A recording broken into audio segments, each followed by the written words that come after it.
Dándole seguimiento a lo que exponía el día de ayer, quiero soltar esta pregunta. ¿Qué hay detrás de todos los esfuerzos de las organizaciones abortistas para imponer su agenda? Tenga seguridad que no es para complacer a un grupito de gritonas con pañuelos verdes que rayan paredes y lanzan bolsas de agua o de pintura.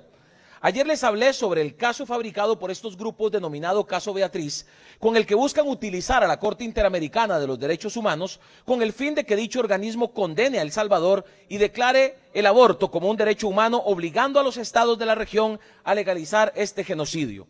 Este caso es fabricado por las organizaciones abortistas que de forma perversa han utilizado el nombre de Beatriz y de su hija Leilani para manipular y engañar.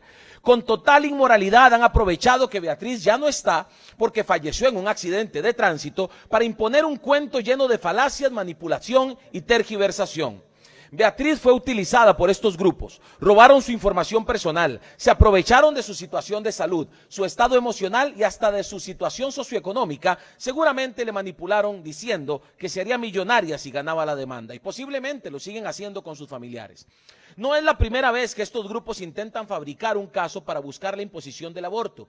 Lo hicieron con el denominado Caso Manuela versus El Salvador, en el cual una madre mató a su hijo recién nacido, no fue un aborto, y estos grupos salieron en defensa de la asesina y la Corte Interamericana obligó a El Salvador a reducir las penas por infanticidio. Increíble. ¿Por qué estarán tan obsesionados estos grupos con la legalización del aborto?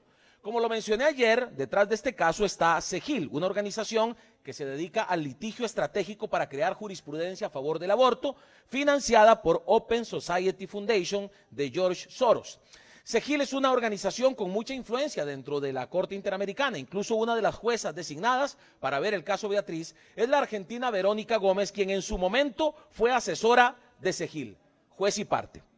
También han participado en la fabricación de esta manipulación la Colectiva Feminista para el Desarrollo Social, que es una organización que recibe fondos de la Fundación Ford y de la red de clínicas abortistas más grande del mundo, la Federación Internacional Planned Parenthood, con aproximadamente 50.500 franquicias. Otra de las organizaciones es la Agrupación Ciudadana por la Despenalización del Aborto en El Salvador, un grupo que defiende abiertamente el aborto eugenésico. Los defensores del aborto eugenésico están, por ejemplo, a favor del aborto de niños con síndrome de Down, a propósito de hoy, Día Mundial de las Personas con Síndrome de Down. También debo mencionar a la empresa IPAS, que se especializa en formar personal médico sobre procedimientos de abortos en el continente y además está vinculada con la comercialización de aspiradores para realizar abortos caseros. Todo lo estoy exponiendo ahí en las pantallas. Claramente no les importa la salud o la vida de las mujeres. No les importa los riesgos que implica el uso de estos aparatos. El afán de estas organizaciones es sostener un negocio que mueve millones a cambio de la muerte de personas inocentes, a quienes se les quita el derecho humano fundamental, el derecho a la vida, y han encontrado en la Corte Interamericana el vehículo para lograr su propósito.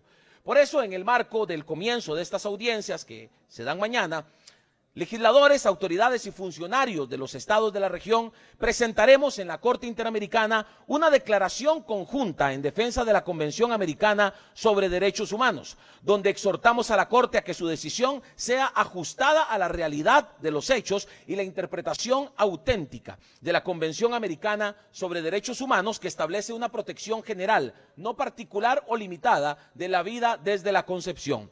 Y le recordamos que los derechos humanos se promocionan y protegen respetando el Estado de Derecho y la ley, no violentándolos. La Corte Interamericana debe abstenerse de adoptar posiciones activistas. En cada una de sus curules, compañeros y compañeras, hemos colocado una copia de esta declaración. Les pido que la lean para que sepan qué es lo que vamos a presentar y los que deseen firmarla lo hagan y se unan a esta solicitud para que la Corte Interamericana de los Derechos Humanos respete la vida de los no nacidos. Sé que algunos la firmarán y otros no, o incluso algunos decidirán votarla por ahí. Pero hoy tenemos la oportunidad de demostrarle a los costarricenses nuestra disposición de defender la vida, que no solamente es un discurso oportunista de campaña o para que se elija en la Defensoría al candidato de su preferencia.